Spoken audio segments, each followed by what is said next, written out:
Assalamualaikum warahmatullahi wabarakatuh. Saya Lisna Amira. Saya akan mereview materi tentang hukum pidana pertemuan ketiga bab 2, yaitu tentang tindak pidana atau strafbar pait atau disebut dengan delik, oleh Ibu Profesor Dr. Haji Heni Nurayani SHMH dan Bapak Dr. Muhammad Rendi Arid Hayandi SHMH. Bab 2, tindak pidana atau strafbar pait atau disebut dengan delik. Yang pertama ada istilah. Lebih banyak digunakan istilah tindak pidana dibanding dengan perbuatan pidana, peristiwa pidana, pelanggaran pidana, dan lain-lain. Ada 3 alasan. Yang pertama, dari segi sosio-yuridis, hampir semua perundang-undangan pidana menggunakan istilah tindak pidana. Yang kedua, semua instansi penegak hukum dan aparat menggunakan istilah tindak pidana.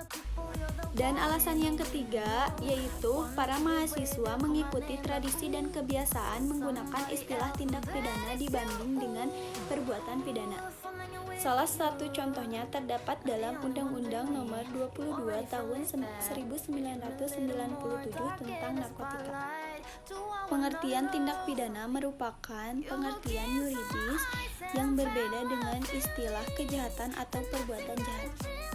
Dilihat dari isinya, terdiri dari perbuatan pidana atau disebut dengan criminal act dan pertanggungjawaban pidana atau disebut dengan criminal responsibility.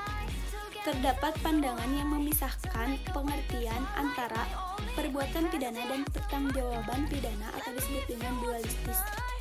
Pandangan yang menyatukan pengertian antara perbuatan pidana dan pertanggungjawaban pidana atau disebut dengan monistis. Pada akhirnya, baik dualistis maupun monistis mempunyai tujuan yang sama, yaitu pidana. Adapun unsur-unsur tindak pidana terbagi dalam 2 bagian. Ada unsur objektif dan unsur subjektif.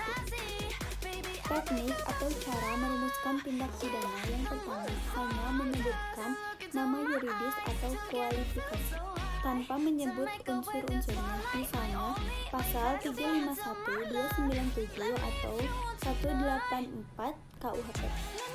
Yang kedua, hanya menentukan unsur-unsurnya tanpa memberikan kualifikasinya atau nama yuridisnya, misalnya pasal 281 dan 305 KUHP. Dan yang terakhir, memberikan kualifikasi dan unsur-unsur serta nama yuridisnya, misalnya pasal 362, 372, dan 378 KUHP.